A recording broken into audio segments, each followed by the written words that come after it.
नमस्कार, मैं संतोष गुलेरिया, प्रवक्ता हिंदी, डीएलएड द्वितीय वर्ष के लिए पाठ्य पुस्तक हिंदी शिक्षण इकाई 4 से मेरा विषय है निदान एवं सुधार, अर्थ, महत्व, प्रयोग, निदानात्मक शिक्षण के उद्देश्य, हिंदी शिक्षण में निदान की विधियाँ। निदान शब्द मूल रूप से चिकित्सा शास्त्र का शब्द है, जिसका अभिप्राय है रोग की पहचान।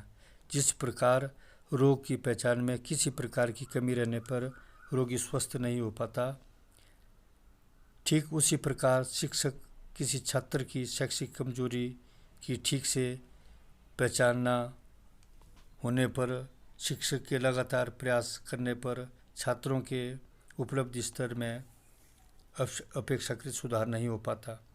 शिक्षा के क्षेत्र में निदान का अर्थ है छात्रों की सीखने संबंधी कमजोरियों का पता लगाना।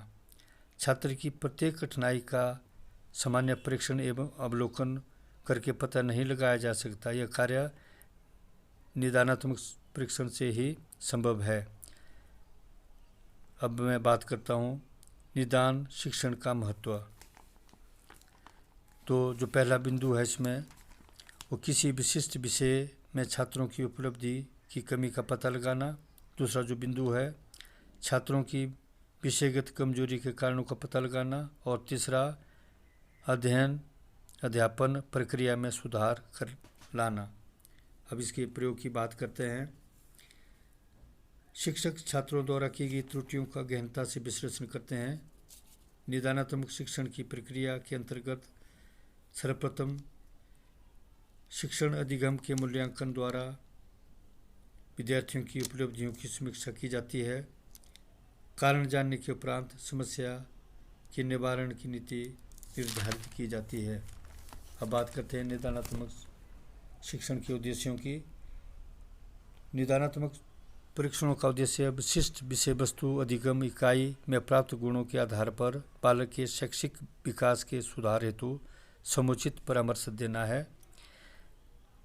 निदानात्मक परीक्षण का कार्य छात्रों की विषय संबंधी कठिनाइयों और कमजोरियों को ज्ञात करना है। तो जो इसका पहला उद्देश्य है, विद्यार्थी के भाषा संबंधी दोषों ढूंढना। तो विद्यार्थी के अशुद्ध वाचन, अक्षर की ठीक पहचान न होना, बोलते समय अकलाना, अक्षर विन्यास, अशुद्ध शब्दों का व्यावहारिक प्रयोग नहीं कर पाना, अपने दोषों के प्रति अनभिज्ञ होना, संकोच के कारण अपने दोषों को छुपाना, ये सभी विद्यार्थी के भाषा संबंधी दोष हो सकते हैं। दूसरा जो बिंदु है, दोषों के कारणों को ढूंढना। इसमें जो दोषों के जो कारण है उसके 5 आधार हैं। जो पहला बिंदु, विषय वस्तु संबंधी कारण। विषय वस्तु का बालक के अनुकूल न होना, ये पहला कारण है। और दूसरा बिंदु है कार्य संबंधी कारण। विद्यार्थी शब्दों की पहचान करने में, शब्दों की अर्थ समझने में या पढ़ाए जा रहे अनुच्छेद की मुख्य बातें समझने में कठिनाई अनुभव करना, ये इसी कार्य संबंधी कारण है। और तीसरा जो बिंदु है, परिस्थितिजन्य कारण। कक्षा में उचित वातावरण नहीं है तो उसे पढ़ने लिखने में कई कठिनाई आ सकती है। इसमें उसमें बैठने की व्यवस्था ठीक ना हो तो वो लिखते समय अक्षरों की बनावट सही ढंग से नहीं बना पा सकता है। यदि प्रकाश की व्यवस्था ठीक ना हो तो उचित गति के साथ वो शुद्ध उच्चारण नहीं कर सकता है। और दोषों के कारणों में जो चौथा कारण है वो मानसिक कारण है। मानसिक कारणों से उत्पन्न भाषा संबंधी दोष तब तक दूर नहीं किए जा सकते जब तक उनमें दोषों के कारणों को दूर नहीं किया जाए। और 5वां जो कारण है वो शारीरिक कारण है। शुद्ध भाषा सीखने में कठिनाई होती है। अगर विद्यार्थी की श्रवण शक्ति कमजोर है तो अध्यापक की बातें ठीक ढंग से नहीं वो समझ सकता है। और तीसरा जो मुख्य बिंदु है वो विद्यार्थियों के सर्वांगीण विकास में सहायक होना। शिक्षण के दौरान विद्यार्थियों के भाषा संबंधी दोषों को पकड़ा जाए और जड़ जमाने से पहले अगर उसे समाप्त कर लिया जाए तो विद्यार्थी का सर्वांगीण विकास हो सकता है। और चौथा जो मुख्य बिंदु है, शिक्षण को प्रभावशाली बनाना। प्रत्येक अध्यापक अपने शिक्षण के किसी उद्देश्य की पूर्ति में तभी सहायक सिद्ध होगा या उसका शिक्षण तभी प्रभावशाली होगा जब वो अपनी बात बच्चों को अच्छी तरह से समझा सके। अब बात करते हैं हिंदी शिक्षण में निदान की विधियाँ। तो ये 5 विधियाँ हैं, जिसमें जो पहली विधि है वो है निरीक्षण।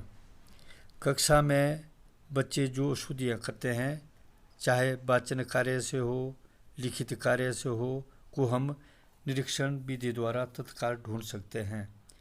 दूसरी जो विधि है वो है परीक्षण। साप्ताहिक, मासिक, त्रैमासिक, अर्धवार्षिक परीक्षाएं के आयोजन के पश्चात हम बच्चों की त्रुटियों का परीक्षण विधि से पता लगा सकते हैं। जो तीसरी जो विधि है वो साक्षात्कार विधि है। इसके द्वारा हम विद्यार्थियों से अलग से बात करके उनकी मन की बात को जान सकते हैं और उनकी कमजोरियों और के बारे में या गुणों के बारे में पता लगा सकते हैं। नंबर चौथा है संचित लेख। संचित लेख द्वारा प्रत्येक विद्यार्थी की रुचियों, अभिरुचियों, इच्छाओं, क्रियाओं तथा प्रतिक्रियाओं की जानकारी प्राप्त की जा सकती है। जो पांचवा विधि है वो गृह कार्य। बच्चों को प्रतिदिन कुछ कार्य याद करने के लिए और लिखने के लिए देने पर और अध्यापक के द्वारा उस गृह कार्य का सही जांच करने पर विद्यार्थियों की भाषा संबंधी अशुद्धियों को पता लगाया जा सकता है और इन्हें दूर किया जा सकता है।